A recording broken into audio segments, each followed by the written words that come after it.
Welcome to High School Backups Podcast. My name is Nick. Their names are Kyle, Austin, Jake, Justin, Steve. Wouldn't that have been embarrassing if I said the wrong names? We are here today with episode 42. Wendy, Brenda, Jonathan. That's funny. Also, I forgot I had the podcast on my other screen and not muted. That was terrifying. Myself. Jake's figuring out why the screen is black right now, and he's going to figure that out so you can only hear us. I don't know what's going on. Jake, That's okay. change the transition so the outline is in a different spot compared to the video. Yeah, What are you talking about? That's okay. It wouldn't be as fun if it didn't have issues, so keep it going, Jake. Hey, it's a podcast, not a video. Let's go. Exactly. I mean, that's valid. But some of our content does need to be seen, so there is that. It's more fun if we mess up a little bit. No, it's fine. We're good. We're vibing. Everybody at home, they're gonna vibe with us, and Yeah. let's just get into it. So, Jake, in OBS, you're going to see like the audio, the microphone, and this. You might need to make the outline for where it is stacked. So the outline is above the main video. Yeah, Jake, share your screen real quick. That's gonna make life the easiest it can be. Siri, shut It up. doesn't matter if it pops up. So put the background above, or put the high school backups above the background. Yeah, so drag it. There you go.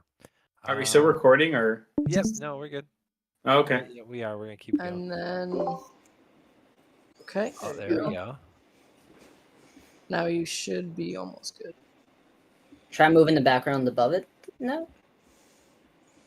Actually, No, you can it- stop, you can stop sharing Hey. now and fix it There up. you go. We're back. We're ready. My Oh. bad. We're Yeah, all no, okay. on Hot News, and we're trying. We gotta figure it out. Jake's panicking inside, but he's gonna calm down. Fiercest debate of the day. Oh boy. of the day. We are 10 episodes out from our 1 year mark, our 1 year special. Do we know what the fuck that means? No, we're gonna figure it out. What Neither we do do you. know it means is that we're gonna continue to bring you awesome content and try and make it better and better and better. Banga after banga after banga. That amazing commercial from some music, Apple Music. Anyways, we're gonna continue to do it. We're gonna continue to make it better and be better. We're gonna put more time into this, but for now, this week we have a list of things that we're going to talk about. The sports world in general is in shambles, and by the world I mean me as a New England fan, because all of a sudden the teams that were winning are no longer winning, and the team that was losing decided to win. So I'd rather be the other way around at this point, because God knows the Patriots might not make the playoffs. I'd rather have the Bruins and Celtics. You're not really freaking out about the Celtics. I'm Come really on. Bro, not it's two freaking out about the games. Calm Celtics. down. Are you freaking out about the Bruins? No. A little bit about the No, Bruins, because I'm just not. waiting for their impending Why? doom. Oh, did I okay. sell you on the impending doom so much you're now waiting for A it? little I bit. love it. A I little love bit. it. I mean, Kyle's Your mistake No. is letting Kyle Kyle- influence you. I think it's also like it was for me with the Yankees last year, where I was just like, it has to happen. Yeah, Like- that teams are gonna lose. You just hope it's before the playoffs, and that's, Right. that's the important part. The Listen. Bruins are realistically gonna make the playoffs at this point. Bro, This they could season go not 500. sucks, like They could go 500 the rest of the year and make the playoffs. Don't even worry about it. They could be the Yankees and still make the playoffs. Yes. Unfortunately. As long as they could go below 500. Actually, no, Like they the can't Yankees. go below. They Let's probably talk can't about go below. let's talk about a few pieces that we're just going to touch on. So, we're gonna start with probably the largest sports event going on in the world right now, the World Cup. So, as of today, today was the first and also was the second semifinal today as well. No. Nope, the Tomorrow. semifinals Thank you. tomorrow. I Just know today. that Argentina did win today with Messi playing his beautiful heart out, scoring a goal. I know. Did they win 3-0? Was that 3-0. They won 3-0. Messi had a goal and he assisted in the other two. Yep. Like, It was he looked fantastic. one of was- his best games he's ever played on the He World Cup was. stage. If Yeah, not his they've best. been. Yeah, Argentina's been running the table so far. So since they lost to Saudi Arabia, I mean, so the they. thing is, I think he smokes France or Croatia. I think that they beat them, either of those teams. It's Morocco now. He just It's beat Morocco. Croatia. He just beat Croatia. Yeah, he just smoked Yeah, Croatia Croatia- 3-0. Morocco or I was seeing a third place France. playoff. I'm sorry. Yeah. That's what throwing Yeah. me off. So France France and is a Morocco. Yeah. France. He can definitely beat. Morocco. I don't know something about Morocco. Their comeback story. I honestly would put them over Argentina only because they've got so much momentum from so many heavy games. But I mean, it's what the biggest crazy is Brazil losing against Croatia. I kid you not. If you guys want to look back on it, the what would have been the tying penalty kick just Was in barely. extra, wasn't it? It just barely dinked the side of the goal. Like Was it was also so extra close. time? Oh no, there was extra time and everything. It was an extra time within. Right. It was at It was- like the. It's the latest tying goal in World Cup history, I think, or something like that. Crazy. I saw Yeah, that. it was like 110 Ridiculous. minutes, something ridiculous. Yeah, and they basically Brazil got too greedy and they just left it wide open. But Brazil's the big surprise. If Brazil doesn't lose that game, I see them crushing Argentina after like 27 red cards. I don't know. I really don't know if Argentina loses no matter who they played. I think Argentina's just on a mission this year. And They're I on a don't- mission, but Brazil's so motivated to beat Argentina, and I think they all around. A lot of Argentina is Messi. How they crushed the dreams of Mexico is because Messi crushed their dreams by first getting a sick goal on them and then assisting. Same thing with today against Croatia. Messi was responsible almost predominantly for all 3 goals that they got. And Yeah. Brazil's definitely a very balanced team. But that's why I like Brazil because they could bottle up Messi and even get him pissed off because Messi can definitely get pissed off and get the yips. They might be Mhm. they're a very well balanced team. They're also the biggest chokers. I mean, Yes. let's be frank here. If Morocco Mm. wins, it is a win-win scenario. Either a super big underdog wins, or Messi finally gets his Whoa! champion. If that also Morocco still has to beat France. That's what I'm saying. If Morocco wins, Oh, it is gotcha. a I like their win-win chances. scenario. I Uh, don't. I really- don't. I really because don't Mbappe either. has been the best player this whole World Cup. He Yes. has been disgusting. I watched 2 of their This games. man. I also want as cool as Morocco's story would be, especially being the first African country to even get to the semifinals. Dude, the storyline of Messi having his first and probably last chance, Final. his last chance at a final and his first one, as well as Mbappe. Because to me, if Messi's in the final there, right, people argue who's better, Ronaldo or Messi. If Messi wins, he's definitely hands down remembered as better than Ronaldo. Because Ronaldo's not getting a World Cup.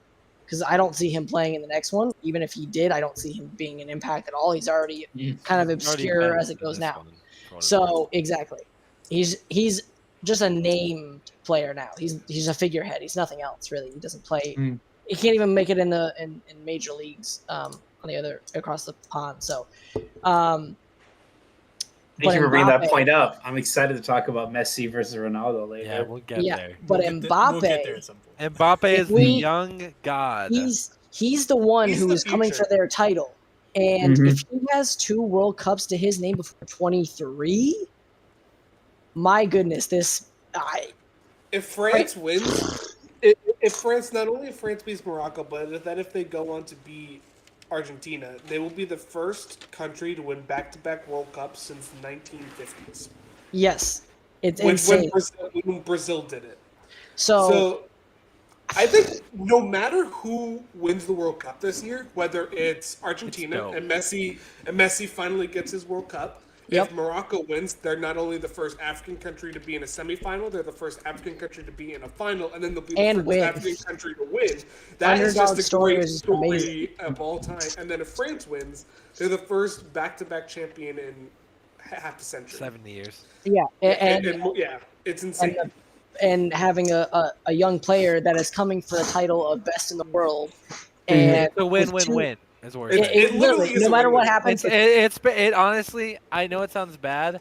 I am so happy that England lost, and I'm so happy that the Netherlands lost.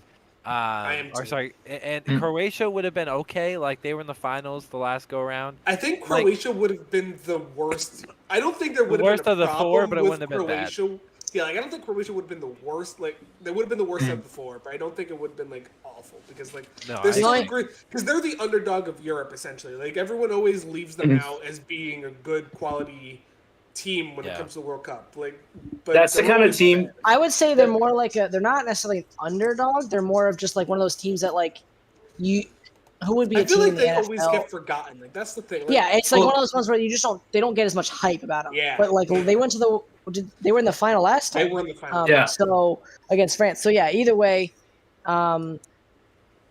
it's a good storyline. There- The only storyline that would have been better to me would have been obviously we're biased, but USA versus Morocco in the final. Now that would have been freaking. That would have been. That's Mm. my best case scenario. But we're gonna Mm. move on from the World Cup. We're gonna move on to another because we are gonna be talking about a lot today with one big piece of our program. So, next step here in I'm doing this in order that I want to do it here. NHL.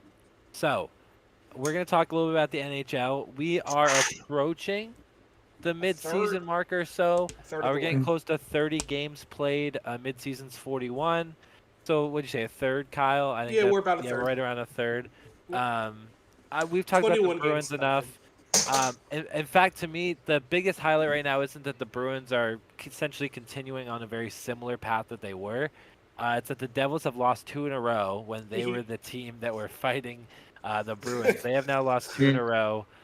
So that's kind of tough. Love that. The stat I gave a little bit earlier, where there was only one team with 4 less wins, well, now the Bruins are the only team with less than 7 wins at 5, and still 7 losses. still you mean? impressive. Yeah. There are only 3. Excuse me, yes, there are only 3 teams with less than 10 losses, and a surprise team that's kind of come out of the woodworks Nowhere. a little bit. The Jets are the 3rd team with less than 10 losses with the Bruins and the Devils. So the NHL is very fun right now. Not It just is as a a lot of Bruins fun. fan, but in general, every game seems like either team could win.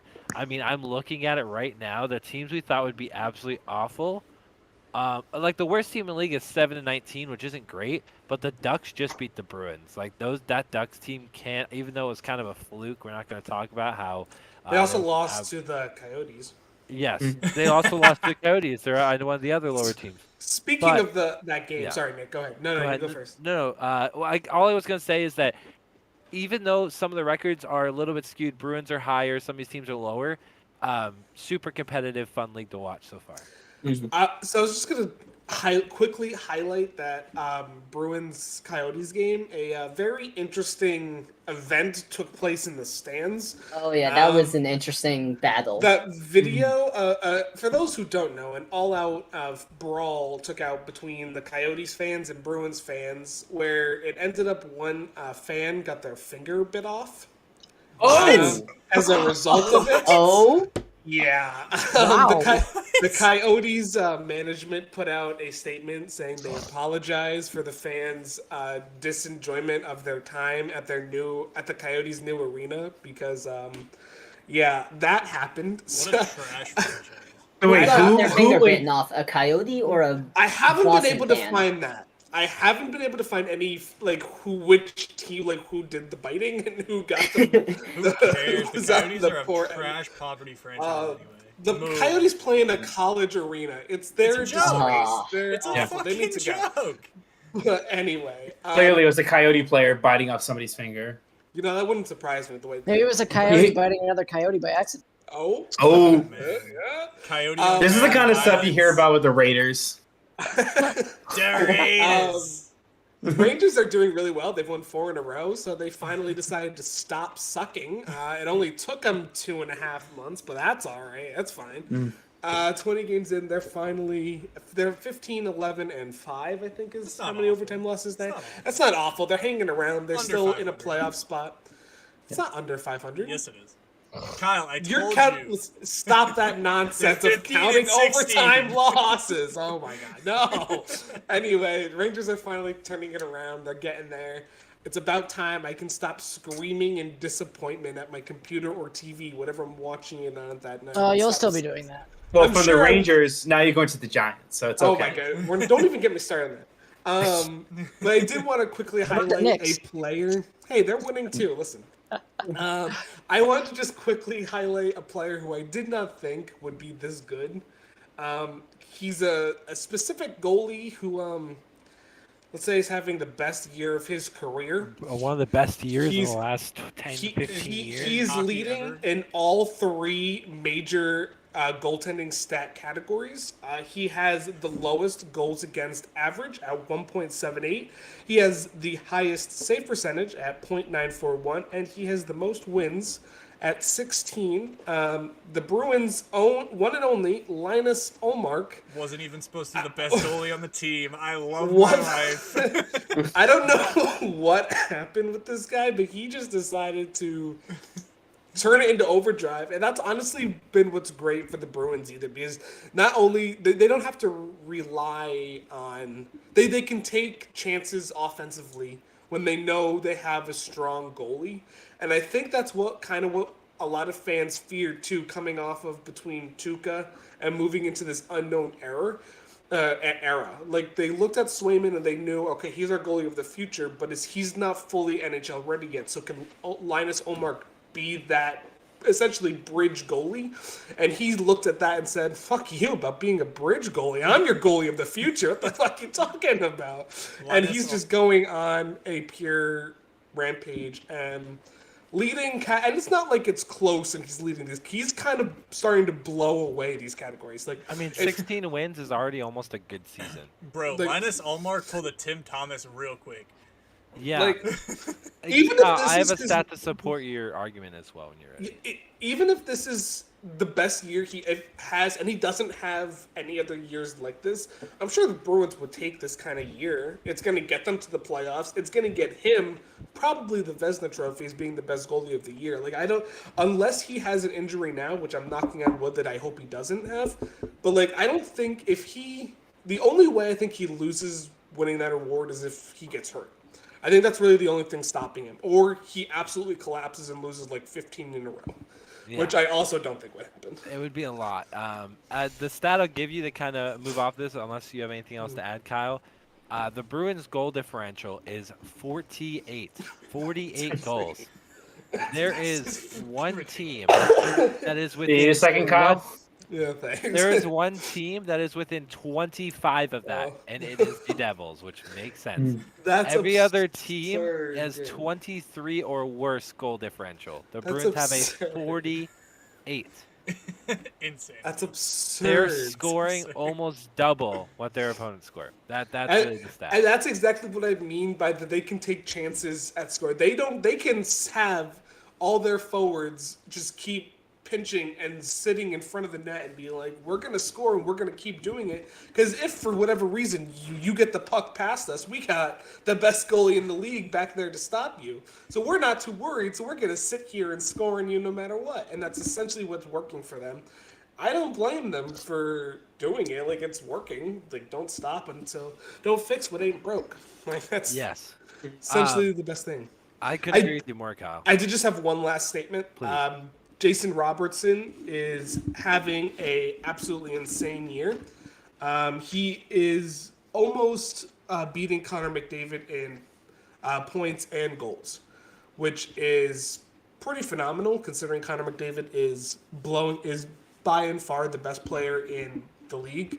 And Jason Robertson is only 2 goals behind it. And he is 13 points behind Connor McDavid. So he has some catching up to do with assists, but goal-wise, he's right there. I mean, he doesn't which- have Leon Draisaitl. He doesn't quite have the same players to pass it to, but Yeah. hey, He's he's worth that $8 million. But he's been doing pretty good. I don't mean, know, man. Well, when I we had really the don't discussion know. when this first happened, I said 8x8, and you said no way, that's too much. And you're like, oh, I shit, did. he's 5 years younger than I thought he was. I when And he's I playing like genuinely this thought at year one. I That's the didn't crazy realize how young he was, and I was like, no way is he gonna get 8 for 8. And then he's proven me wrong because I clearly didn't know how old he was last year. Well, but he's been now growing. I do. Yes. He's been disgusting. Very much. So, moving on to the next topic, we're gonna kind of save our best for last here with our top 10 is what we're gonna touch on last piece. Let's talk about a little bit about the NFL and kind of what's happening, what happened this week. So obviously, most of us are Patriots fans. Patriots won fantastic. Big dub. Mac Jones is being restricted to only 27 points a game. That's my issue. I don't think it's on him anymore. I really No. don't. I think it's mostly It's- on the coordinating. I've got a I think lot to most say people about agree. all of that, but that's Yeah. We can save that once we see a little bit more because it seems like they're letting him throw the ball a little bit more. Yeah. Well, he waved off Matt Patricia a couple times too. Listen, Yes. Nick, you mind if I take some NFL stuff real quick? Please do. There is one thing that I'm sure you're going to speak on that happened last night. That's Yeah. probably the most important thing. I'm going to start with that. Okay. So first and foremost, Kyler Murray went down early in the game. Third play of the game, tried to scramble, tried to fake out Matt Judon. His knee gave out and he tore his ACL and maybe his MCL. I saw the ACL news. I don't know. About I the only saw MCL. ACL. I was looking at that. So hopefully Kyler recovers quick. The Cardinals obviously just gave him a massive contract. So for their franchise and his sake, I hope that he recovers quickly and comes back just as good as he was. At his stature, his mobility is obviously very important to his game. Oop, Austin's got the pizza. Austin's got the pizza. Take a bite. Take a bite out of it. Not yet, but it's iconic when he does it. But hopefully Kyler Nah, recovers soon. You'll see it later. Honestly, Jeez, being a short king myself, 5'9", twins over there, roll short kings. I hope Kyler Murray gets better. I think we're all short. Actually, no, Steve's not really. I guess Nick No. So the Patriots, first and foremost, Mac Jones having anger about the offense is actually incredibly good to see because normally he's Mhm. very cool, calm, and collected. So him being pissed off about the offense not working is absolutely wonderful. And him waving off Matt Patricia and saying "fuck it, I'm throwing the ball down the field to Hunter Henry" is absolutely beautiful. Which was Especially I when was Matt so Patricia hyped. has Like no it's, idea what he's doing. it's amazing what you can do when you actually decide to push the ball down the field. I know Mac Jones doesn't have the strongest arm in the NFL, but when Mac Jones is playing football, he's accurate, deadly accurate to be precise, honestly. Mm-hmm. And I just don't like they called a lot of screens last night. A lot of them were quick audible screens, so I don't think that was all on Matt Patricia. A lot of them with the Cardinals playing off coverage, we saw a lot of screens last night, but Mhm.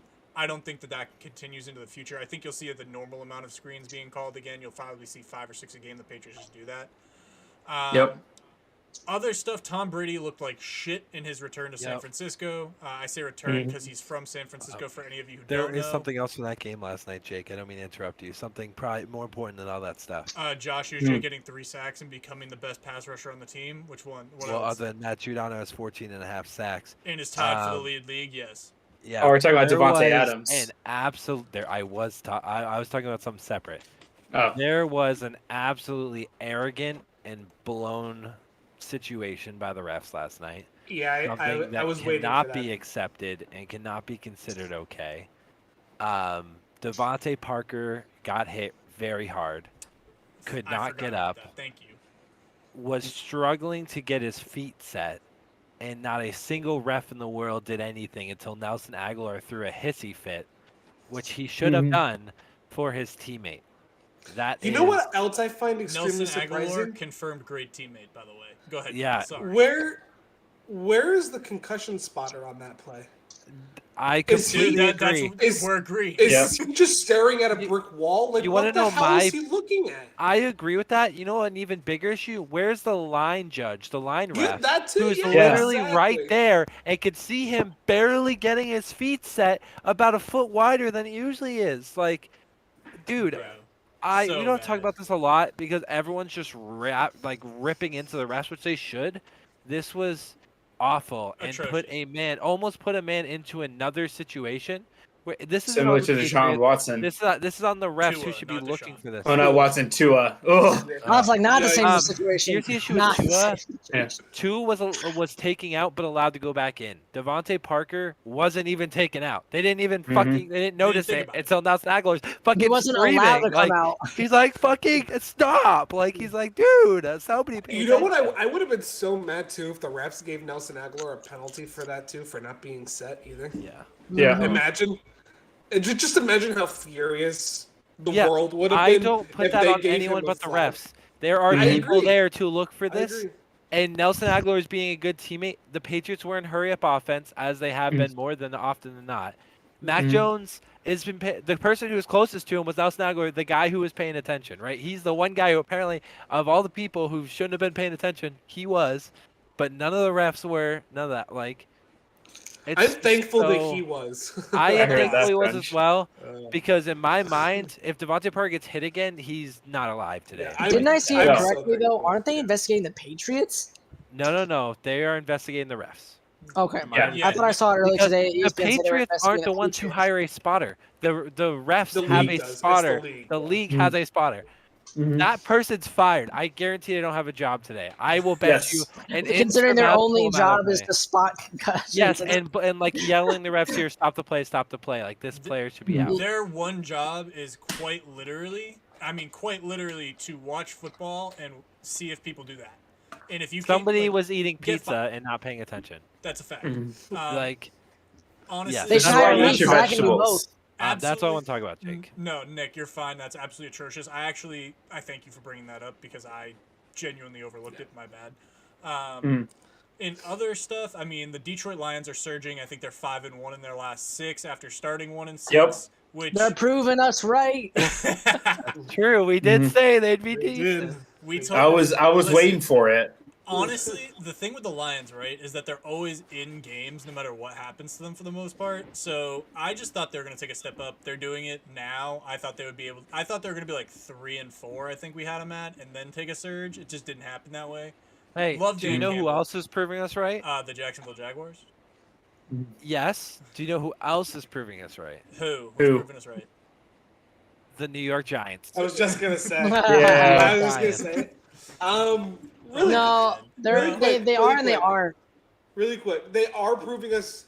They are proving us right because for the most part, we all had them at like 7-10. Yep. Essentially, and they essentially could finish 7-9-1. Yeah. I think I had them at 5. Which is So. essentially that's what they could finish at the way this is going. Like, I did mention it a couple weeks ago that after their bye week, they did have a very hard stretch of games. I didn't think they would lose 2 of the games that they lost, but And I Taiwan. yeah, and Taiwan, which this game on Sunday is going to be very big. It's going to be win or essentially go home because I don't think they're not going to beat the Vikings. They're not going to beat the Eagles, and I can't remember. Hey, they're still I currently in the wouldn't- playoffs, I but they wouldn't are. The necessarily- Vikings can be beat. The Vikings can be beat. They just lost to the Lions. I mean, I think I don't have. I think I told They you at the did just beginning of the year the Giants' schedule lined up where they could have 8 to 10 wins. I think I said that. They're, Yeah, they're we really all, I think we all we agreed almost at that all point. agreed that they would be where they are here, and they would start losing. Like we all did agree with that for the most The part. problem is Austin that did they didn't say- get enough wins in a row to be able to lose this No, much and still be exactly. relevant, unfortunately. Yeah. And the Patriots are in a similar situation, except they've shown a little bit more promise recently. Well, they have to win out. Yes. No, Yeah. I don't think they have to win out.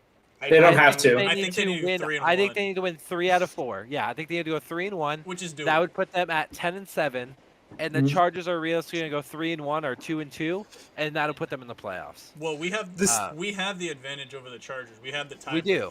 And the Jets. And the Jets. So So the Patriots right now, hold on, yeah.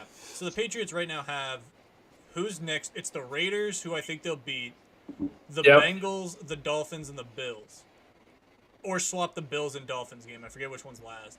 But It's the Bills are at Buffalo is the last one. okay. Honestly, I could see them winning the next 3 games. I genuinely don't think the Dolphins come into Gillette and beat them. I just don't. I think see- they beat the They don't Bills because the scare me Bills rest either. their starters. I'm dead ass. You I think the that the Bills rest Bills- their starters. I think they rest their starters. Yes. What is I that? think Week that they 18. give- Yes. If Well, Bills If are the- 9-3, right? well, the Bills are the number 1 seed, and if they beat the Dolphins this weekend, that increases the chances they'll probably rest their starters. Here's the big scenario here. Yeah. The Bills have the tiebreaker over the Chiefs. So if the Bills have a game lead over the Chiefs, the last week of the season, the Bills are resting their starters because they have guaranteed first seed. Mhm. I will think bet you that's what it depends on. If they have It does. guaranteed first seed, I think that's totally does. 100%. If And they honestly- don't have it guaranteed, they have I don't no think they reason to will. say And honestly, oh, I know it sounds dumb. I almost think they might not even care about that because there's a long streak of teams who have the first round bye who lose right after their first round bye because they're too relaxed. So maybe they use this as their Also- first round bye. I since also the think the 7th Pats can beat the seed- Bengals. Just gonna say that. I also agree. Since the Can. 7th seed has been implemented, no 7th seed has won either. So the Bills being the number 2 seed, which they would be if not for the 1 seed, So like Exactly. So going into that week 18, I do see your point, Nick, that they might sit their starters regardless, unless they might get a free win. The Patriots might get a free win week 18 is what my thought process. Honestly, give me a Bills Patriots playoff rematch so I can watch the Patriots beat them by 1. That would be hilarious. It would not be what it was last year. I still think they probably lose, unfortunately. I agree. But it won't be what it is last. It I'm wasn't. It won't talking be out my 45 ass nothing. right It's in okay. terms of NFL talk, Kyle's on this podcast. that's a lot of. Do you have Hey, any other listen. major points to hit? Brady and just the the Bucks Giants are gonna lose. Sorry. Brady and the Bucks looking bad. The Jaguars beat the Titans, which was a surprise. I picked them and pick them. Wasn't a surprise to me. I Screw also the picked Jaguars. them, but I just want to say, screw the Jaguars. I still would have screw the Jaguars and screw Evan Ingram. That's all I'm going to say. Austin got screwed in fantasy this week. And I think he you will not still make the would've playoffs. lost, Austin. Wait, the playoff I brackets still would've are lost. here.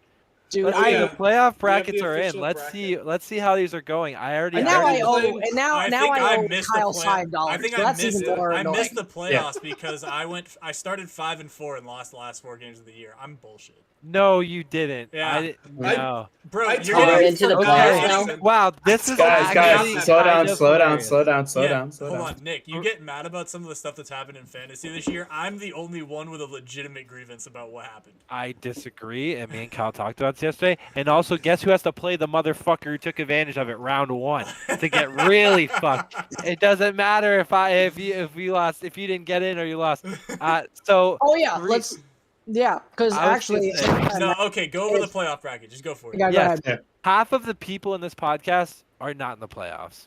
Absolutely the way I wanna ridiculous set this because I up. started 5-4, I'm not going to show my screen just because there are and I last still names think and I was stuff. in the top half with points scored. So I'm mad. The number 1 seed, Kyle. Sir Kyle Smith, won Shocker. about 10 points away from going undefeated. I So mad, told him. dude. No. I was so told him mad. he shouldn't be mad. It's better to lose now know. than to lose the I next know. 3 weeks.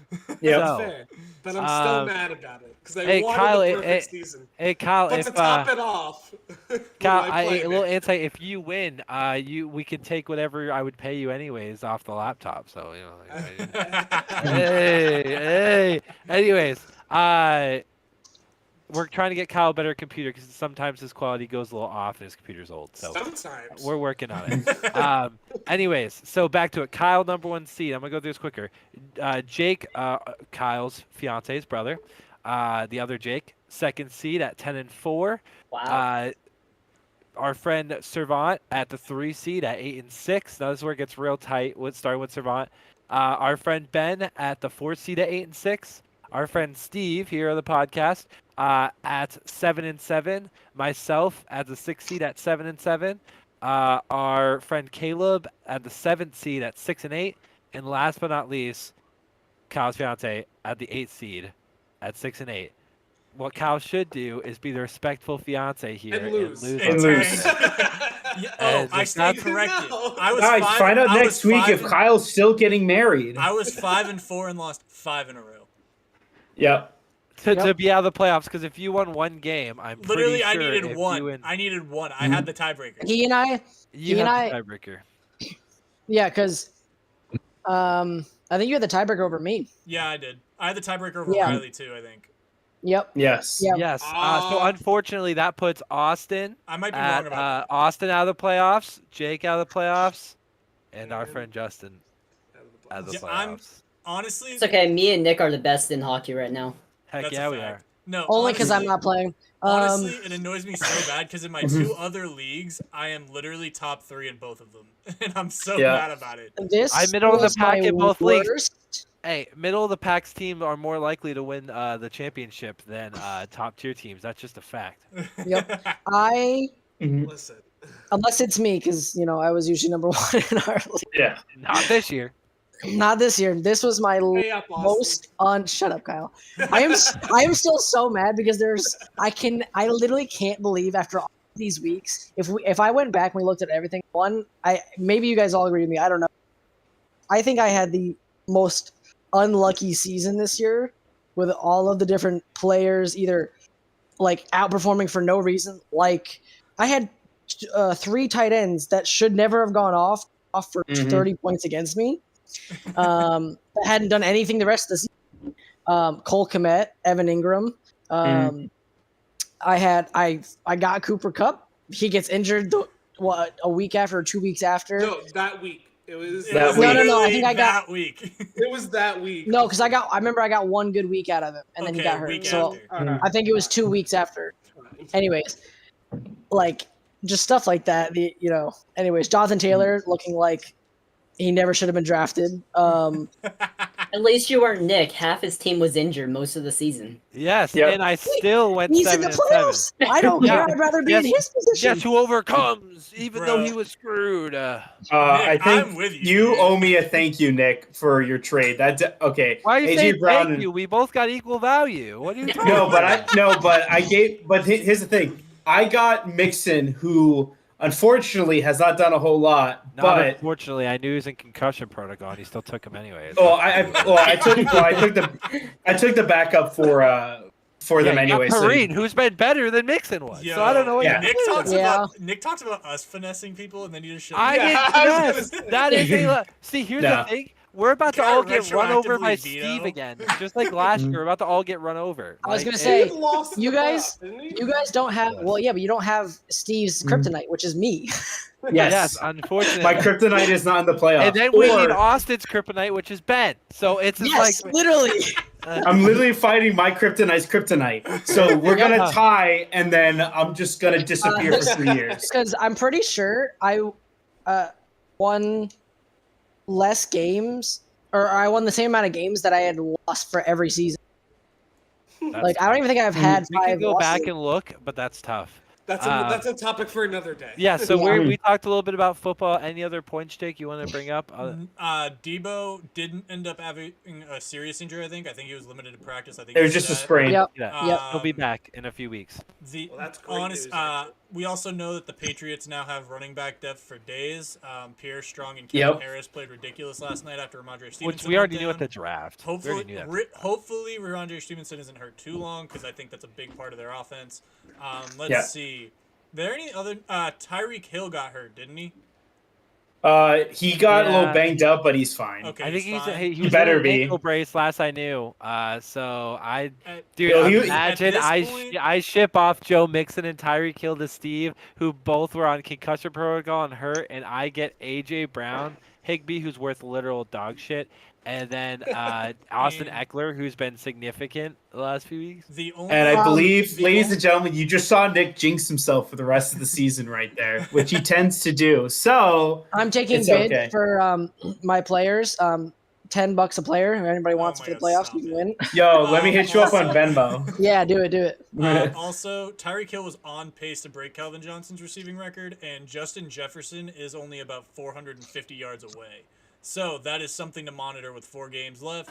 Next week we should do a playoff like standings recap, see where everything is. But that is Well, I have tiers next week too. okay. Week bet. 15. So we'll be doing Oh, all. So it'll be an I I just NFL focused totally episode. forgot a hockey thing. Jake just totally reminded me. Okay, Oh, Mm. Lord. Ovechkin's 3 goals away from breaking 800 career So close. goals. Well, dang. So there's that. Actually, I Go- thought of go something over. even more important than one of the best players of all time breaking 800 goals. Currently, as we speak, Tyreek Hill is 1v1ing Keenan Allen in Fortnite. What? So, I'm dead serious. On stream, this is actually happening. So I think he's fine. That's goaded. I think he's Oh, fine. also, when did that happen? So I have to look what it is. So much going on. Mm. Do you- Anyways, is it If you guys haven't seen it, go watch Justin Tucker's 81-yard field goal that happened in warmups. Yep. I'm pretty dude. They've all hit crazy things in warm-ups, but yeah, he's just the best kicker. But 80 freaking 1. Yeah, that's Mhm. it's gross. Also, I feel for Cody Parkey, who wanted to try a 67-yarder in game at the end of the half instead of a Hail Mary, and the Browns yelled at him no, and he started throwing a tantrum, which he should have. They Yeah. weren't going to get a Hail Mary. Let him try for the record. Why not? Yeah. The dude's the first rookie. Anyways, Mhm. let's get into basketball because we have a few pieces of basketball, both professional and college. We'll do a quick recap of professional. The Celtics are well, they're doing still I well. thought you were about to say imploding. No, they are not imploding. They are still doing well. They are 21-7. They have a game lead over the Bucks, and they have a 2-game lead over the Pelicans over in the West. They did lose to the Warriors and the Clippers recently, 2 in a row. It's tough. But I'm not. The Warriors one was a fluke, anyways, because of the fact that Oh. they shot so bad.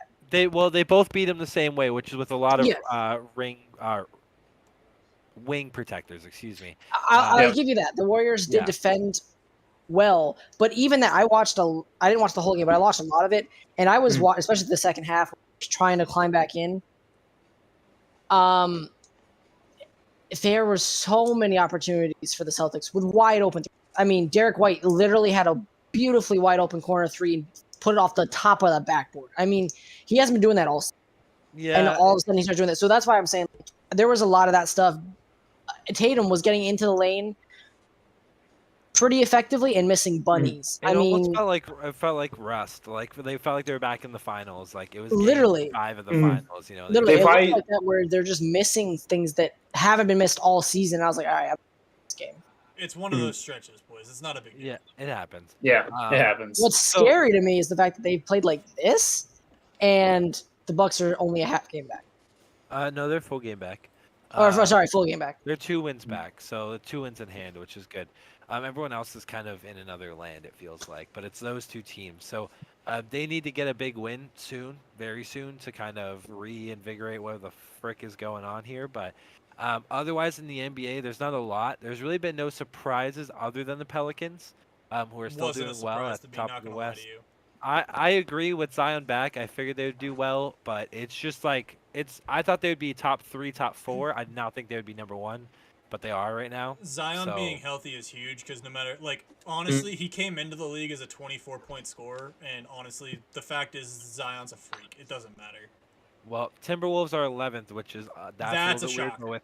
But with Cat gone for I think the season, I think that it's a bad rap. So let's talk a little bit. I know that Austin really wants to get into some college basketball before we get into our big topic, our big piece of the day. Awesome. All right. Well, Oh, This by is- the way, UConn wasn't number 1 or 2, as we talked about, as you were so confident. I'm gonna get into that. And, I'm gonna get into that. Who was right with their prediction?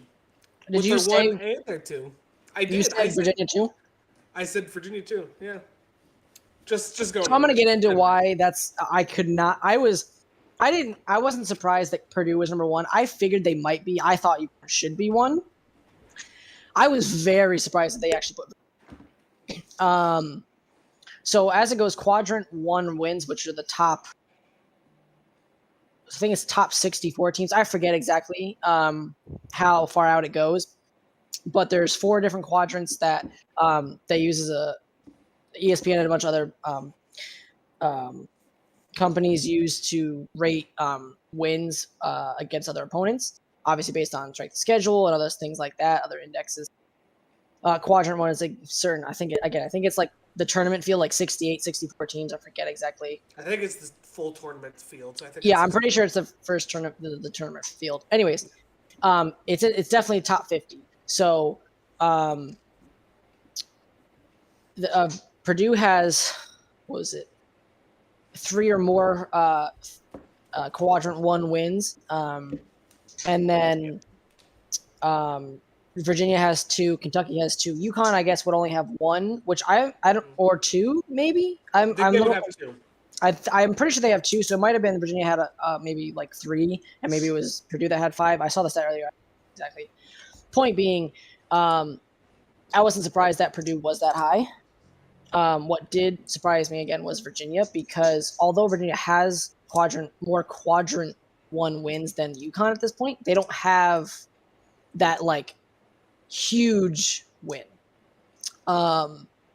Alabama is number 4, right behind UConn, and somehow they're stuck at 3, which was very surprising to me. I thought that they should have been at least number 2 then, if they're going to put Alabama that close behind them. Even though obviously I understand why Alabama's there, because they only have us to the number 3 team in the country. It makes sense for them to be next to them. But if UConn dominated them, again, the number 4 team in the country was beaten by the number 3 team in the country, who beat them by more than 10 points. Like, and it wasn't a super close game for a lot of it. Austin, I have a But, like, question. in the end, yeah. So is Nick Saban now coaching the basketball team too? Like Alabama bias like, drips into is basketball. Alabama just gonna be good at every sport now, or did we just They've been a them? good basketball team for definitely They've quite been a the decent- last. they've been Nick decent. Saban made the difference.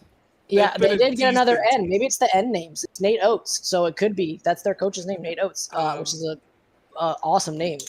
I did just they look are up- great.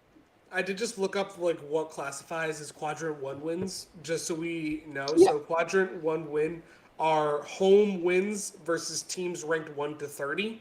Oh, 1-3. Okay. They're also neutral games ranked with teams ranked 1 to 50, and away games for teams ranked 1 to 75. Okay, so So that's the let's one where I say- knew it was Yeah. a little further out when it gets away games. That makes sense. Home So, games 1 to 30. just so people know, let's say Purdue beats URI at home, and UConn beats St. John's at a neutral place.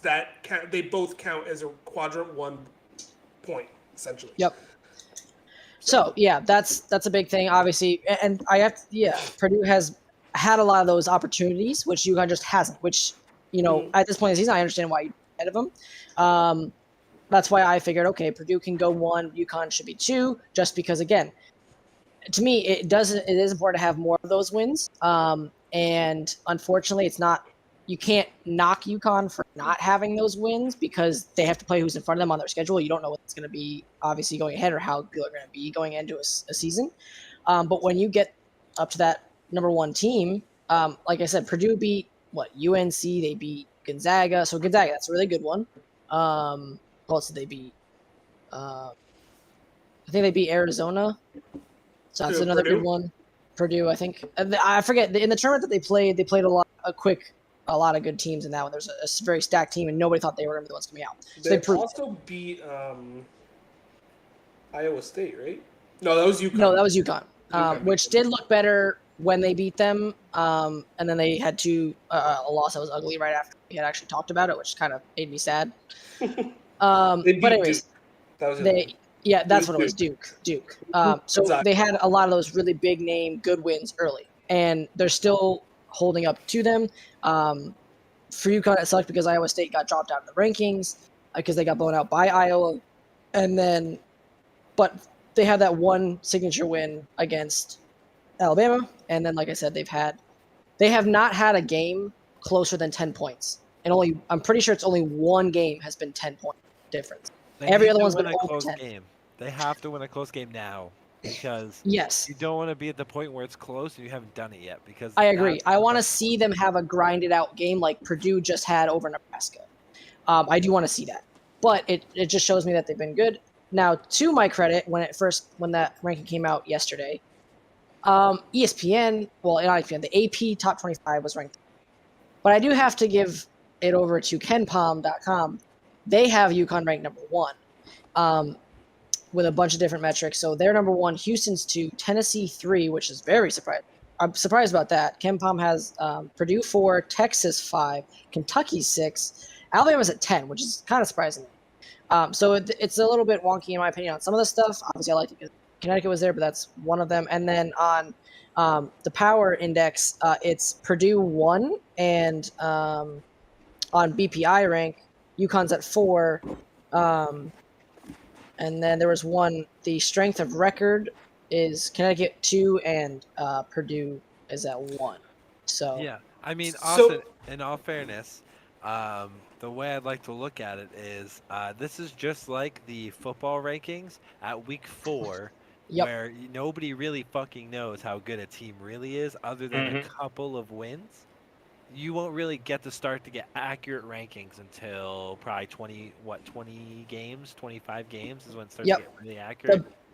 the one I really like to talk about, and here's the thing too, with college basketball, it's really hard. And I'm gonna wrap it up about here. If anybody wants to talk about something else, they can. College basketball, like you said, it's definitely hard at this point in the season. We're at that point where now you're kind of getting an idea of who is in that like title contender. And so I usually go by title contenders. Who do I think is a title contender, not who's the best team? because when we're talking about this, Virginia, yeah, you could say that they're better than UConn. UConn, you could say they're the best team. You could say Purdue. You could say Alabama. You could say Houston. Like all those teams right there that are in title contention, you can put them as the team. So title contenders is better because when you get to the tournament of 68 teams, it's a crapshoot anyways. Who's gonna get hurt? Who's gonna be just have an off shooting night? You have to win 6 games all the way through to win. I mean, that's why it's March Madness. Everybody loves it. So with title contenders, Purdue, Virginia, UConn, Alabama, Houston, Tennessee, Texas. Texas, I want to put them in there because they're good enough. The problem is, as a lot of people that follow college basketball know, their coach had a domestic violence arrest happen. So who knows how that's going to go? He's suspended as of now. I don't think he'll be back he's fired. this season. I think he was fired.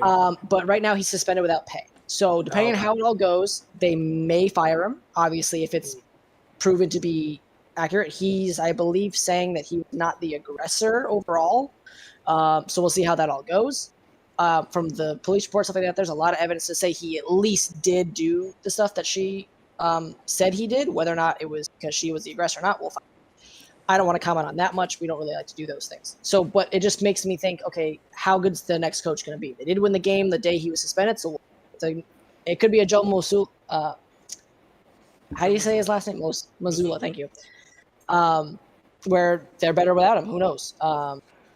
But the thing that I like to look at, and this is the last stat I want to bring up for UConn, is the power rankings. So ESPN's power rankings were actually put out as UConn at number 1, which obviously I love to see. But the stat that I liked about them was, let me see if I can find it, had to do with their offensive rating, and it's just insane.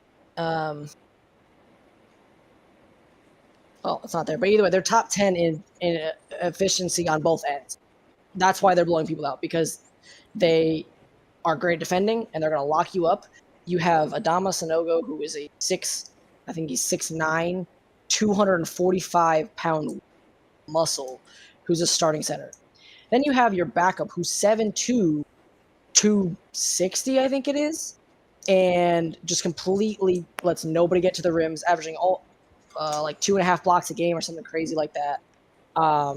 Freshman beast. Hashim Thabit 2.0. Yeah, right. Donovan Clingan, my boy, well, not my boy, a kid from Bristol, already making heads turn with how good he is. Already got an MVP for the first tournament they were in the season. So, yeah, they are stacked. They have shooters all around. You've got probably, I would say, at least 6 guys that any given night are going to give them 20 points. And you don't know which one it's going to be. So, with that said, UConn, Purdue, Virginia, they're all really balanced, really good. The only thing for Virginia that's not great for them is their shooting. They're not a great shooting team, but they are a typical locking down Virginia defense. So, I don't think Virginia will stay top 3 for long, to be honest. I just want to just make a quick little comment about what Nick said. How Nick brought up the fact that Alabama is good, as like really, really good at basketball all of a sudden. I was just looking at the top 25 rankings, and when I think of SEC schools, the only one that really jumps out to me at being a really good basketball program is Kentucky. And then when looking at this, there are 6 SEC schools in the top 25. 3 are in the top 10. So SEC suddenly decided to not just dominate football, but also basketball as well. So SEC has actually, for the longest time, been a powerhouse. I never thought of them as one in basketball, which is crazy. It's as the landscape has changed. They used to be, way back in the day, it was Big East before it transitioned out in 2014, I think it was, to be just the Catholic schools. Back when you used to have Syracuse there, what was it, Notre Dame, Pittsburgh, all those teams that went to the ACC. So for the last decade, it's probably been the ACC, Big 10, Big 12, and the SEC has come along. Sure, they always had good teams. Kentucky, LSU, always up there. Texas used to be for a while was a really good one. They had some bad years. Yeah. Oh, that's right. They're Technically. Big 12. That's right. I Big forgot. 12, technically. So for now, for a couple more years until they're SEC. but yeah, SEC has definitely been coming along more so. I would say. You know, obviously we're all young, didn't watch it way back when. Florida won back-to-back titles in 06, 07. It's not like Yeah, the so SEC 's Florida been was- irrelevant. That is fair. No, that's fair. Florida, Kentucky were always the top tier for the SEC. Florida's just had some really bad Recruiting. breaks. They haven't not even really- just recruiting, They haven't what- been good since Bradley Beal was there. They had a problem where some of the recruits they've had issues with, injuries and stuff. They had the kid that had the heart problem that collapsed on the court a couple years ago, who was a really good player and just couldn't play again. So we've had things like that happen. Coaching's been bad at times. So, yeah, that's part of it. But yes, have as a- of I Go have ahead. a big story that happened, and I'm gonna steer us off to another topic. Here. sounds good. Go for it. St. John Fisher played the legendary, the big boy on the court.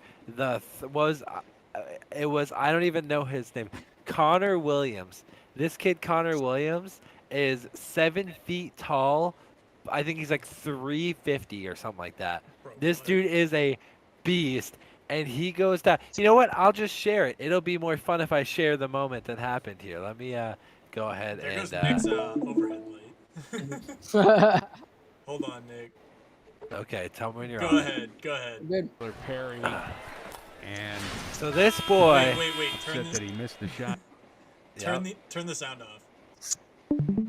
here, but It's more fun if you listen to it because they rate. Oh, Look at this boy. let's go. Look at this tank, Look, boys. wait, hold on. Watch this man play. This dude, he's actually He's like good. I dude, have seen this video. He's actually really He's good. not bad at all. He's actually really good. How tall is he, Nick? He's 7 feet tall. I didn't think he was that tall. Jeez. He could actually eat me for lunch. God He damn. is a tank. He really is. Like, I look, love him. man, I give you He's Frank. running If he, faster than I if he do. lost 50 pounds, he would probably be better. Oh, no! No, he He's gets the off. jack. No, here's the best part, bud. Oh, He he starts needs to pull up limping, his bud. pants. Watch this shit. Watch what this guy does. Bud. Dot. he's Look he's at like that a reverse taco who was Nah. on the No, Vans. I'm not even making fun of him. This motherfucker. Wait, hold on. He comes back in the game. They don't have it on here. Doesn't Williams will go over to the bench with No, he comes back in the game, drains a 3. I lost. I was like, "Are Drills a you 3. serious, bud?" Oh my god. Who does Anyways, he play for? Who's it? hold on. St. John's Fisher. Big boy Yeah, bastard. I couldn't think of him, bud. Oh my You god, I can't can't spell. spell. Well, you Neither gotta. does He's gonna clear his search history after this one. Oh, was that his name? Was it Colin Williams or is it Connor? I think it's Connor. Oh no. Hold on. Canceled. If you Just- looked at the second thing in there, it would have been canceled. Wait, what? Tell us Look after. Look at this man. Oh, no. Yo. He is 7 feet tall. Big Cozy is his name, bud. I love Big it. cozy. I love it. Oh, this is the video that I watched. Hold Yeah, on. this Oh, dude's a God. Oh, Marvel Marvel. Studios. Oh, Oh, God. Nerf. Oh, Three oh. 360 We're pounds. getting hit with copyright. Copyright No. infringement. 7 feet, 360 pounds. He is his. I think it's his freshman year, or senior year. I'm just trying to. I'll skip it. He's Okay. a freshman year. Yes. So I want to. So by the way, watch this. Wait, hold on. Watch this boy. Ah, give me that rebound. This dude's gross. Here it is. Here it is. Watch this shit. Yo, big boy splash! Splash! Look at that flick. Look at That's that. what I'm saying, bro. Bro. He's All pretty right, good. I hate to be the bearer of fun of bad things, but I have something at 9, so we have to get to our last session. Okay. Oh, Well, we're gonna wait till last second. No! Nick, you ruined it. What do you mean? You're still You sharing your did. screen, dog. Yeah, I know. We hinted at what this was gonna happen last week. I know, it's fine. Okay, big surprise. We are going to be doing our top 10 players of the 2000s. 2000 on. What does that mean? That means that they will have played their best years of their career to make them the best player during the 2000s, the years of the 2000s. So 2000 to 2022. So someone like MJ is not someone who would count, even though he did play in the 2000s. His best years were not in the 2000s. So that is our criteria. That is what we were going off of here. We all compiled our list of what we do. Nick, you're such a kiss ass. Are you kidding me? a. Look who's at the No. bottom of his honorable mentions. To be Oh, fair, that wasn't Nick that wasn't him. Yeah. That Now, wasn't to him. be fair, That if wasn't you've him. seen her play, his fiance made a 6-foot girl lay on her ass with no effort. So That wasn't That that is wasn't Nick. fact. That was me that put it Justin in It was for there. Justin fame. that Yep. put it in. I didn't put it in, Steve. So just so you know. Anyways, so I'm top setting 10 this. athletes I'm of all setting this to time. Faye. Of course, if we're putting this the right way, sorry, Michael Phelps. It's gonna It's have to be not this. right. Like, it's gonna have to just be Frank. Anyways, so we're gonna look at this. We're gonna talk a little bit about it. So we each made our own list. We did this all completely on our own. We didn't take it from a list. We didn't do anything like that. We had talked about it previously. Obviously, last week we talked a little bit about this. So we kind of had some people we were going off of, but we did completely make this up on our own. Obviously, there are some names that some people have on the list that others don't. So we're gonna go through it. I'm already talking. I'm happy to start. Actually, let's have Jake start because this is first here on the list, and then please explain your system as well. All right. Mhm. So honestly, for the most part, I'm thinking like we're talking 2000 to 2022. I'm thinking of the people who have been the most dominant in their sport from that like time frame, the most dominant, most accomplished people in their sports. I'm a football guy. My football bias probably came through with Tom Brady. Tom Brady's number one solely because it's my favorite sport and he's dominated it since I was alive. There has not been a football season that I remember that Tom Brady hasn't been a dominant figure in football and given his team a chance to win a title no matter what happens. So he's been to 10 titles, or he's been to 10 Super Bowls, right? Won 7 in, 22 years of play? 22 years. He's been to the Super Bowl at a pace better than Steph Curry hits threes. That's really all I have to say about it.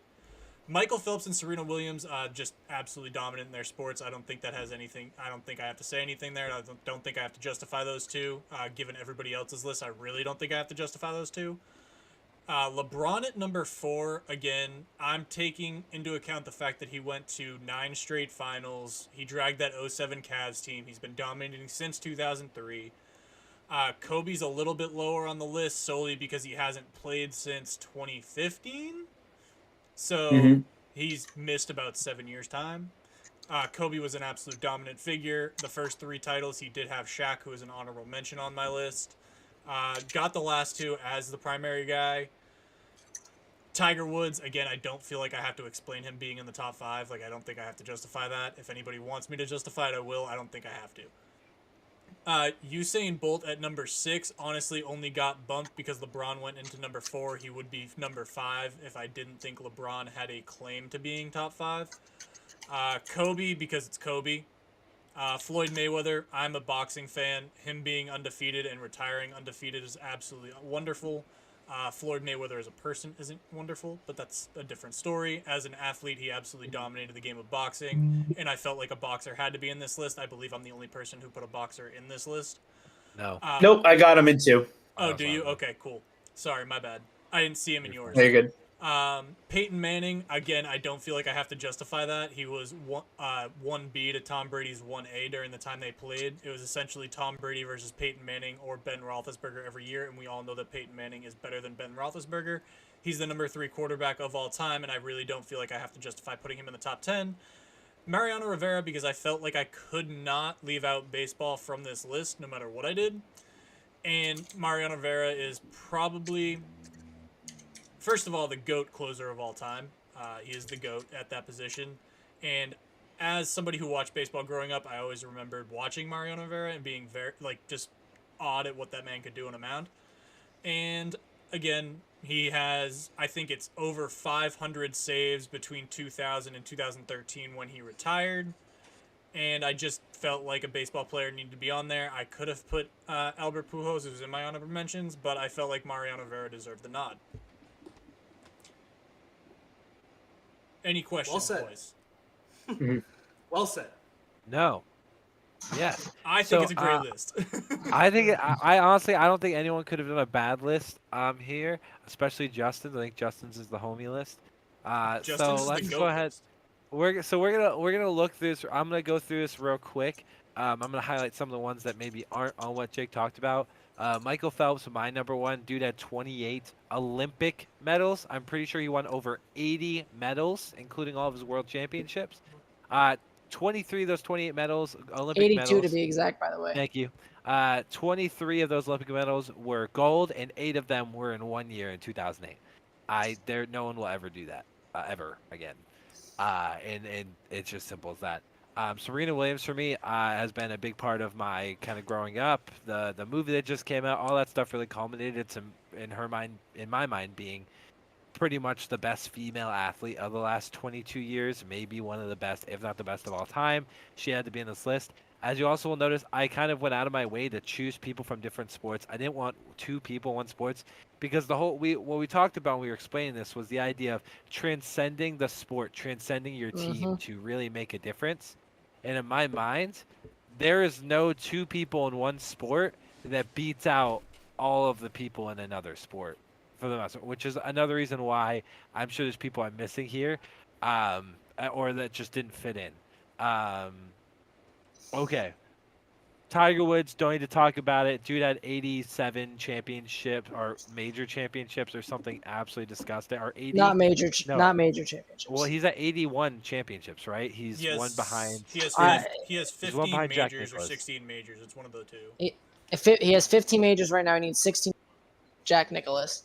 Who knows And what I they'll forget do, how but- many. Of the 2000s, no one's even close. Tom Brady, Jake already went on about him. There's really not much else to it. Tom Brady is my favorite player of all time, besides Danny Amendola. He has 82 victories, 80 I was just like Phelps has 82 medals. There you go. That's the GOAT number right there. Tom Brady's Tom Brady. I just have trouble putting him as a team sports player above some of those people that are solo. However, Floyd Mayweather is very impressive. He's up there as well in my mind. Now, kind of moving to the second half of this list, I think that Messi is fantastic. I truthfully do. I think that he's absolutely amazing. He is the first name I knew existed in soccer, followed closely behind Ronaldo. When I think of transcend, I think of someone beyond the sport, and I knew who Messi was before I ever watched a soccer game. I can second that. And again, Ronaldo was right there as well, but Messi was like the name. And so that's why I sat with him on here. Usain Bolt, the best track athlete of all time, track and field athlete, if you will, the most dominant track and field athlete of all time. There's just no one else that's even close when it comes to that field. I had to put LeBron James. He is the best basketball player of the last almost 20 years now, 19 to be exact. He is the best by far. And I didn't put Kobe on this list because in the last 19 years, LeBron has been better, or 22 years, however you want to look at it. But if you include those 4 or 5 years of Kobe beforehand, he's probably right there as well. But again, I'm thinking transcendent, best person in the sport the last 22 years. Roger Federer is the best male tennis player. There's a reason why I have Serena higher on this list. She was more dominant in her prime. Yeah. Roger was not as dominant because he had people that were as equally as dominant as he was. Me and Kyle talked about this, and Djokovic and Nadal, who are both equally as dominant over the last 22 years. But Serena was that gal for a very long time. And lastly, Michael Schumacher. I could have equally had Lewis Hamilton or Mick Schumacher here. Either of them would have been fine. They both won 7 championships. Lewis Hamilton has technically had more wins. However, we're talking about the best in the last 22 years, not the best in the last 15 years, which is how long Lewis Hamilton has been racing.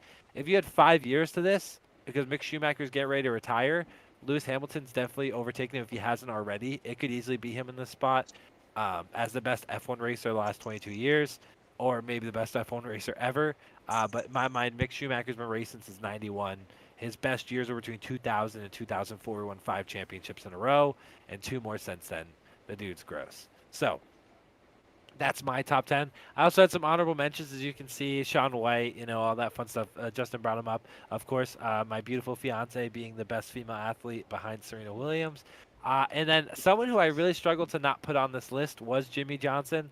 That dude won like 6 championships in 8 years or something gross like that, and like 10 in his career. Like, the dude literally ran NASCAR for a long time. People were sick of it. They were so happy when he retired. So that's my piece. Go ahead, Kyle.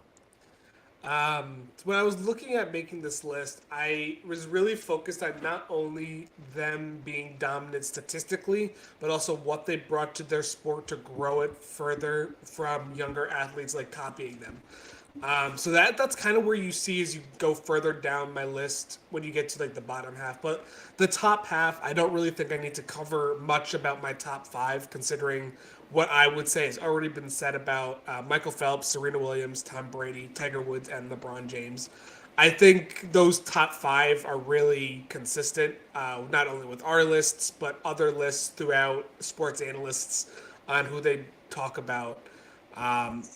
But when I was looking at who to put in at my bottom 5, I was really focused on who was the best at their sports, but also really transcended it.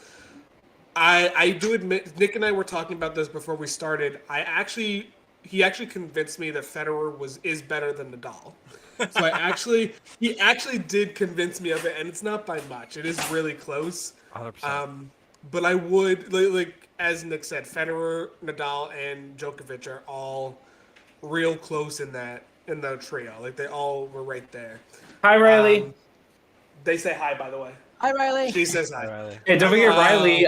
Wasn't it field hockey? Riley did field hockey. Riley Yeah, dominated field hockey. Riley She's an dominated amazing goalie. freaking frisbee. So why is she on your list? Yeah, what the fudge? Are you kidding me? I'm sorry. Justin didn't add her to my list. I'm sorry. That's true. But anyway, I agree with what Nick said about Lionel Messi. I personally felt that his way to go. Thanks, Justin. Appreciate it. I really think Lionel Messi is the better player when looking at Ronaldo and Messi between them. I think just coming from a transcending sport aspect, the things Messi has done for soccer / football, whatever you want to call it, just the things he has done has just dominated the way, like, not many people can dominate a sport the way Messi has. That's also why I have Ovechkin, Jeter, and Shaun White where they are, because what they brought to their sport have made young people want to mimic them and grow the sport from what they are. When we're talking about the best athletes of a time period, and we're talking now for this century, when I think of athletes dominating it, that's what they bring to their sport. And for Ovechkin to nearly breaking the all-time goal record, he's so close to being at 800. He's a little over 90 away from breaking the all-time goal record. Jeter dominating defensively. He was insane with just the moves that he would make on the baseball field, and people copy that. We see that with a lot of shortstops nowadays and how they throw the ball across the diamond. They mimicked what Jeter did. And then Shaun White, not many winter athletes were as dominant in the Olympics as he is. He wasn't quite the Olympic athlete that Michael Phelps is, which is why Michael Phelps is far and above on my list. But just Shaun White's dominating in Winter Olympics is why I have him in my top 10. I did struggle, though, putting Shaun White over Simone Biles. I was really torn between the two. The reason I sided with Shaun White is Shaun White did it for longer. I felt like Shaun White's dominating the sport for a longer period of time over Simone Biles justified him going at 10 over Simone. Not to mention that Shaun White was a two-sport athlete. Yes, he was also exactly. skateboarding. That too. Yes, that too. People forget that he skateboarded. Also, I did forget that. sorry to go backwards, but also some extra justification for Tom Brady over Michael Phelps. I know that I might be disagreed here, but I think transcending your team in a team sport is more impressive than being dominant in a individual sport. I know that Kyle disagrees with me there, but honestly, Therefore, you don't have an opinion. Oh no! Steve, you're Yikes. kidding. Steve, you're kidding. But, like, I watched Tom Brady drag some shit football teams to Super Bowl. No, And so honestly, it's okay. I have my list here. just some extra justification on my end. I'm sorry I forgot to mention that earlier. Also, just to really hit on that is your point last week also kind of convinced me more, which is why Tom Brady ended up third on my list. Because when we went through this last week, I had Tom Brady fourth or Five. fifth on my list. Mm. I had him fifth, right? Yeah. So Yeah. your convincement of me last week is why I Yeah, didn't have him that's not a third. word, but I just do. made one up. Added to the Mary we're on- You I- seen I it here agree. first on the podcast, folks. I We're do on to agree, and Justin. I just I wanted to- understand. I understand Jake's point about the. I brought up the word last week, the word transcendent, and now everyone and their mother's using it. But it is a really good way to show It's a why great these way to players are use the it. best of the Well, last 22 Nick, years. I'm just trying to hammer home the point. You said it's transcendent, so I wanted to I hammer agree. home the point. No, Justin, I agree. I agree. Go ahead. Justin, you're up. Kill All it. right. So very similar to excited the other for this people. I was thinking of the people who think of, or like the people that are thought for that sport. In some cases, other than that, Tom Brady is definitely just someone you think about for football and the Patriots carrying a lot of the time. Patrice Bergeron is someone out of Boston that everyone thinks about near Pashanov, which the only reason he wasn't on there is I thought this list was 2000s to 2010 rather than 2000s to 2020 when I Hmm. hear the 2000s in a way. Hmm. So that's what made me think of that. Tiger Woods would still be on there over Phil Mickelson, even though that's a good idea. The reason I put Kobe Bryant instead of LeBron James is just because of how it's a little bit older of a player, and he actually has a move named after him that everyone uses with a paper and a trash bin. Oh, Kobe. Kobe. Yep. Kobe. Michael Phelps is the character everyone thinks about with American Olympics in the summer. My Thing with favorite Sean- character. Same, yeah. Same thing with Shaun White with the Winter Olympics. Everyone thinks of him for the snowboarding. The Manning brothers was the hard one for me because Mm. everyone hates, except probably Kyle, that 2008 Super Bowl where they beat us like in the last couple minutes for the Giants versus the Patriots. That's only one time that most people think of Eli Manning as a Patriots fan. Everyone though always hated the Broncos and Peyton Manning every time we used to play them. So I felt like I had a lot more hate towards Peyton, which made him better in the case. But I still hated that 2008 Super Bowl, so it was very hard for me to try and choose one or the other. I But love sa- the shade towards Eli there, Justin. That was just for Julian you, Kyle. Julian Edelman, the one year that we had the Super Bowl against the Falcons, And that was catch. exactly that year that we had that Super Bowl. I was saying to myself, now that I have money, I will purchase a jersey if the Patriots win. And right after that catch, I knew who I was going to purchase the jersey of, which thankfully the comeback did happen. I never really watched tennis, so I didn't have much to say about Serena Williams. So I was going off of more of what Kyle had to say all of last week and how much praise he was giving her. And other than that, Rob Gronkowski did football for 2 teams. He was the only one of the Patriots to return with Brady to a different team. And he's got some WWE on him, if that really is the real sport or not. I forget if that's the fake one. It counts. John It Cena. counts. He It is also fine. did- It is I fine. could have John Cena. He also created the definition of a true dominant tight end too. So yeah, Yeah, he after how many revolutionized times being he's a been tight end. injured. Yeah, Kelsey's kind of stealing that from him. No, let's he's be not. realistic Gronk here. in his He prime kinda is way better than Kelsey is, and I don't. I don't care. know. Yes. I don't know about that. I don't know do. Anyways, about that. Austin, Prime go ahead. Gronk is unstoppable. Kelsey, Guys, Kelsey's don't worry. Kelsey's Kyle's talking out of his ass Kelsey. finally. Guys, it's okay. It's okay. It's okay. No, we'll talk about it later. We're talking about my list. Yep. So, anyways, I put, which a lot of us have done, put Michael Phelps at the top. And as Nick has said, to put him, the transcendent players. But when I was making my list, I was thinking about all the different things that go into what to clarify for Justin and everybody at home. This is a list for this century's best athletes so far. Just 2000s, but I understand that could have gotten termed it that way. Anyways, this man, Michael Phelps, as we've already said, had 82 medals overall, has 28 medals in the Olympics, 23 of which were gold. And as Nick said, had 8 of them come in the same Olympics, I believe is still the record. All gold. Be forever. I think it was all gold that year.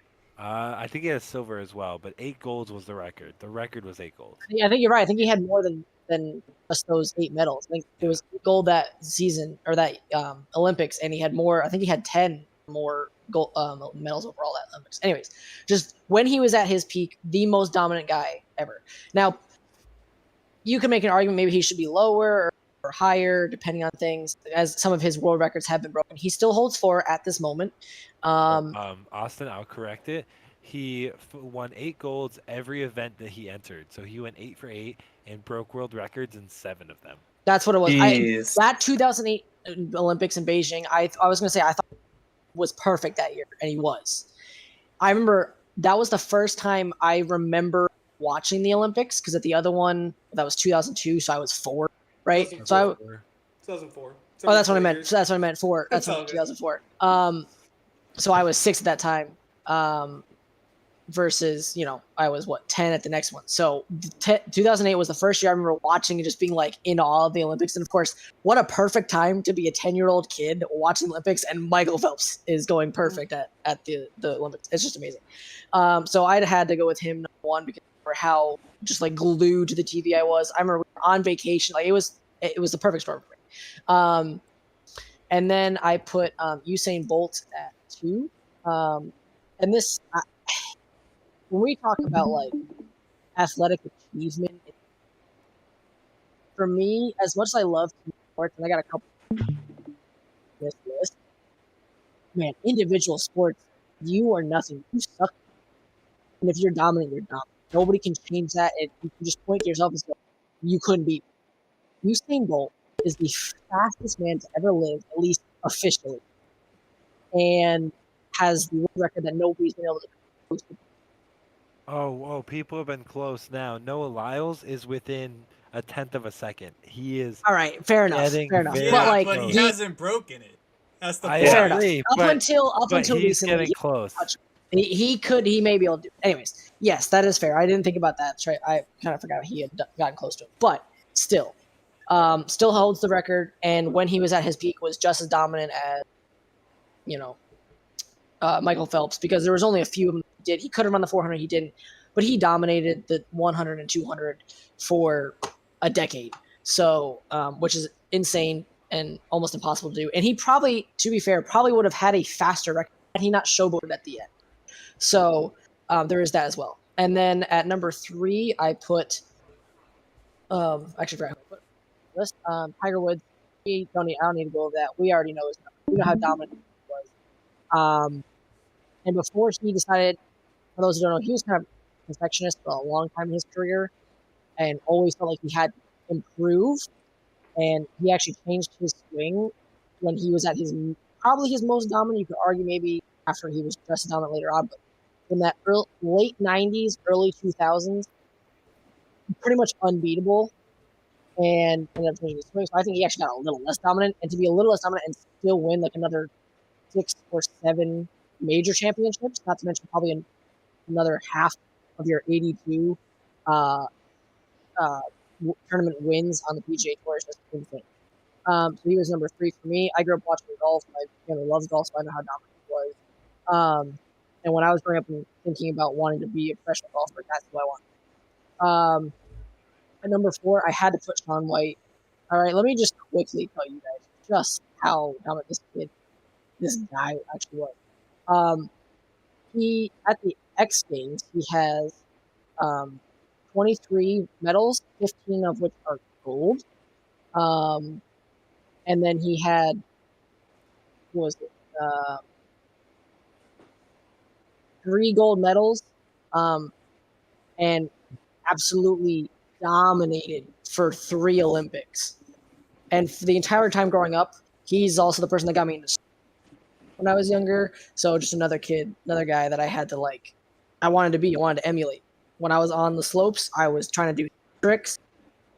And man, that hair, I mean, you can't beat a guy with hair. I mean, come on. So then of course I had to go with the GOAT, Tom Brady. I mean, greatest all time in anything for football, just the best player of all time. Not much more than me said. Now here comes one that probably nobody expected. Jake didn't even know who this was. I have no I don't idea know who these it people is. are. And let me say out the full name because people may. Do you know who I'm talking about? Just by the. Yeah. You're cutting in and out, so I'm gonna No. you ask. No, I said, do you know who those two are underneath? No. no. I'm Trainer gonna Walsh. go with no. Nick who does not know. Okay, Oh. this is Misty May Okay, Trainer yeah, and as soon as Carrie the- Walsh. Oh, Yeah, yeah, these I were know the- who they the are. doubles. That's Okay. so valid. Okay. What was that, Nick? They're the doubles in volleyball, right? Yeah. Yes. Jake, just let me show you how disgusting these two women were in their sport. Go for it. Hit me with it. They had, where I had it right up. Oh, he Is lost it tennis? No. it's No, It's beach volleyball. No, Beach- it was Oh. it was a ridiculous amount of years that they went without losing. It was stupid. How? Oh, I'm on the wrong one. That's fine. Never mind. We're good. Misty May Trainer and Carrie Walsh had a win streak of 112 matches in 18 straight tournaments from August 2007 to August 2008, breaking their own previous record. You're cutting in and out. you Austin. you cut out there. It's So cutting No. What did Breaking people their- hear? Breaking their own previous record of. Oh, 89 consecutive matches. Bro. These ladies were just insane and dominate beach So- beach volleyball in the early 2000s into second decade. So Austin, It just insane. You're telling me at one point they were 211 and 1. Yes, yes, When did- stupid. when did they retire, Austin? That's It's ridiculous. true. That's a good question. I don't They remember played. exactly. They played in when the 2012 Olympics, right? Did they play in? Yes, they 2016? did. I don't remember when was. As soon as you said their names, I know exactly who you were talking about. I just didn't recognize it. And I by- believe one of them retired before the. Yeah, I think Misty May Trainer retired before Carrie. So I think I believe. Carrie's younger. Bro, that's ridiculous. So it was actually she actually went to Carrie Walsh went to 2020. So she actually bowed out after the 2020 Olympic. Okay, so last year's technically because it would play. Or in well, actually, she 2021. might have actually bowed out. She said she was going to bow out after that. So she actually. Austin, you're cutting You, in and out you again. cut out again. Oh my gosh. It's okay. Just keep going. Fed at Okay. a time. Anyways, I'm gonna move on. They were insane, and there's a ton more stats to back them up. But these ladies, this was another team.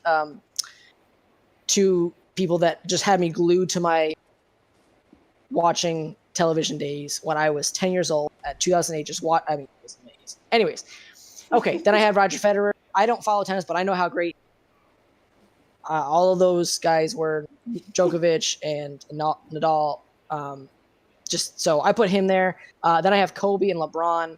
Both to me transcended basketball during their time playing it. And then I had Serena, and I could have had her. I just don't watch tennis, so I had her lower. But we all know, people said it. She was insane, and pretty much unbeatable when she was at her peak. Like, I mean, she probably has a ridiculous win streak as Carrie Walsh and Misty May. But then I have Mike Trout, Mariano Rivera, Jeter, all the other people. I think a lot of these people at times did. And I loved that I put Justin Tucker at the bottom because dude is an insane kicker. Anyways, yeah, these people to me are the ones that made me want to watch their sport, or people that you just always heard about when you're listening to that sport during the last 20 to 25 years. So anyways, that's my list. Steven, you're up. All right. So if you guys can see, I'll first talk about Michael Phelps and Usain Bolt first. Of course, they're my top three. One thing I talked about, I think a little bit last week, is the idea that the Olympics is different because you're going up against the best in the entire world. So you have well over 150 or so countries potentially going through all of their athletes saying, all right, you are the best. it's a very small list of people to make it to their team, and then you have to go an even smaller list into dealing in the actual Olympics itself. So Michael Phelps and Usain Bolt, just the fact that they beat everybody in the world multiple times, I think it's just as insane of a stat as anything any other player could try to achieve in their sport, only because you have so much going against you. You're literally going up against the entire world, which is crazy.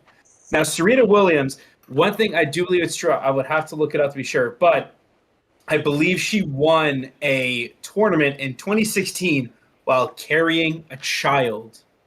Mm-hmm. So we are men. She did. We cannot carry children in our bellies. Are you sure, Steve? Hey, Kyle, don't judge me on my life decisions. So, but what I can tell from, all the grief that my mother gives me, carrying a baby is really tough. And it's a fun fact. I actually was so big that she could take her belly and cut meat on a plate on top of it. I didn't believe it Bro. until I I was actually so saw. weird where this was going. I was so Anyways, weird. but Serena Williams did that while carrying a child, and that is insane considering how much that can hinder your athletic ability because, you're creating another person. And the fact that she won a tournament while doing that is insane. Michael Phelps is just so far and away with so many gold medals. That's why I have him at 1. I have Tom Brady at 4 because when I get into my honorable mentions, you think about the best athletes go through the biggest challenges. This is what Tom Brady had to go up against. You have Peyton Manning, which I'm going to amend something to my list, so he's actually not in the top 10. But Peyton Manning. You have Drew Brees. You have Phil Rivers, Ben Roethlisberger, Patrick Mahomes. Now you still got to deal with, Joe Burrow and Lamar Jackson, and then there's some other quarterbacks that I might be forgetting about too. I mean, Brett Favre for a little bit. Aaron Rodgers. Brett, Josh Allen, at least once. Josh Allen. So the frequency of star quarterbacks is exponentially more than what, example, Joe Montana had to deal with. Because you could count, for elite Hall of Fame quarterbacks that Tom Brady went up against, that's minimum 5, which is insane. And the fact that, Brady had Belichick, but this is a team sport. And the fact that Brady was able to put up 31 unanswered points against the Falcons when they should have been destroyed is absolutely insane. And granted, Brady's at a point now that he cannot really elevate people because he's old and divorced and sad. But there was a time that he took Julian Edelman, for example, was a quarterback. So he took a quarterback and made him one of the most clutch playoff receivers of all time. Going I to could Floyd play Mayweather, quarterback still. who could still play quarterback and didn't replace him, which is good. Now, Floyd Mayweather, you don't lose a boxing match. That's pretty insane. I mean, Mike Tyson was incredible because he had a knockout punch. But if you can't just beat him right off the bat and have to play the long game, I mean, no matter what, longevity does matter. And Floyd Mayweather, I mean, he was an accurate fighter. You could barely hit him. If you saw when he fought Logan Paul, the stats between the two of them, it's like Logan Paul didn't deserve to be in that ring because I think Floyd was hit 85% of his shots, and then Jake Paul or Logan Paul was 20%. The difference was insane. Tiger Woods, Robin Williams put this pretty well when he said, golf was quite an interesting sport. You're just hitting small balls into a gopher hole, but this is what Tiger Woods did. He put it in a blender, threw it on the floor, put a leash on it, and took it for a walk. So Tiger Woods revolutionized, golf for sure. And then Messi, this is premature looking at, especially, I put him in there instead of Ronaldo because of the game against Croatia. He's the reason why they scored all of that. He had assists on 2 goals, and then he had 1 goal himself. His goal against Mexico between 4 players, between the legs of 4 Mexico players into the goal was insane, and that's what killed their spirits. Well, they had other issues, but don't worry about it. I put Barry Bonds in here. I wanted to throw somebody from baseball. Barry Bonds was listed as one of the higher players, and I don't want to put Jerry Jeter because I don't want to give Kyle that garbage can he put on his head any more confidence. So I put Barry Bonds in here. But this is where I'm actually going to make an amendment. So actually, I will be moving Barry Bonds down because right on top of him, I would put LeBron James. I just forgot to put him in there. It was just subconsciously I thought he'd be in there. I mean, LeBron James, he's been playing for a long time. He's a very dominant player. Not only can he score a crap ton, he's also a great defensive player. So not only is he going to score on you, you're going to try to go up and go for a three-pointer, and he's just going to slap it out of your hands. Then I have Simone Biles at 10. You know, she was an elite in elite gymnastics groups when she was 14. She was an absolute goddess of gymnastics before she could even get her license. And then Pretty sure she was an Olympian at 15 too. Olympian at I'm 15. pretty sure. Someone can double. Don't 100% quote me on that. Yeah, I'll double but check. even still, I think he's even if right. that, What? if I he's think right, you're right. that just solidifies it more that at such a young age she is so incredibly dominant, and at this point, you know, she could possibly chase the greatness of Usain Bolt and Michael Phelps if she honestly wanted to, just of how incredibly talented she is. And the thing is, look at all of us. If we did any flip and put that kind of pressure on our legs that she does anytime she does her routine, I guarantee you every single one of us would not be walking for the next 6 months with 2 torn ACLs. So You're probably right. in terms of the physical specimen too, she is insane. Now for honorable mentions, the top 2 I actually put up was Peyton Manning and Steph Curry. I put them up there because they forced the greats to adjust their game. So it challenged Tom Brady to go up against a number 2 or 3 all-time quarterback potentially. So that's why Peyton Manning forced Brady to elevate his game and become better. Now Curry, I actually might even consider putting in the top 10 because he has given LeBron James trouble, whether it be in the finals or regular season. And he also forced LeBron to become a better three-point shooter because Steph Curry revolutionized the game.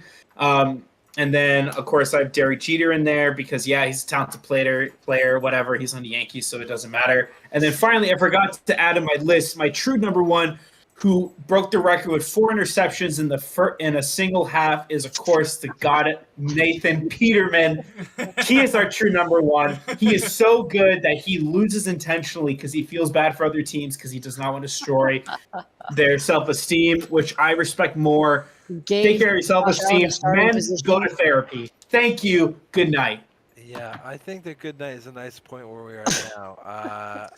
Well, we're gonna give a quick synopsis. So what Jake did, the kindness of his soul, is he went ahead and using all these lists in this point system over here, he made a list of who is the final top 10 if you consider all of us here. So. Love it. Faye and Riley are the winners with 9,999,000. Yeah, a lot of points. Michael Phelps at 5. So Michael Phelps would be the number 1, Tom Brady 2, Tiger Woods 3, and so on. Tiger Woods This for is 20. our combined list. This is what we essentially agree on as our top 10 list, or top 11 list, if you will. So that's really where we'll leave it. This is what we're going to post, minus a little bit of confoolery here to our pages. So, anyone else have any last pieces? Unfoolery. That should. We have to use that word in every single episode from here on out. No. Sure. I'm making it. No. If you don't think I will use that word in every single I'm episode, going to mute you're Kyle for the rest of the episode. Please do. So, next, Took us like 40-something episodes when we does finally anyone did else have it. any other points they want to bring out? Nah, No, we're we're good. Okay, perfect. Well, I'm offended, but that's okay. it was a pleasure, pleasure hanging out with you all today, as well as my friends, as well as those who sat with us in the chat. We do appreciate you sitting there and listening to us. I'm going to continue to mute Kyle over and over again as he tries to unmute himself. We do hope you all have a great rest of your day, a great 420, 42nd episode of the podcast here. We will see you all next week for episode 43. Be kind to someone.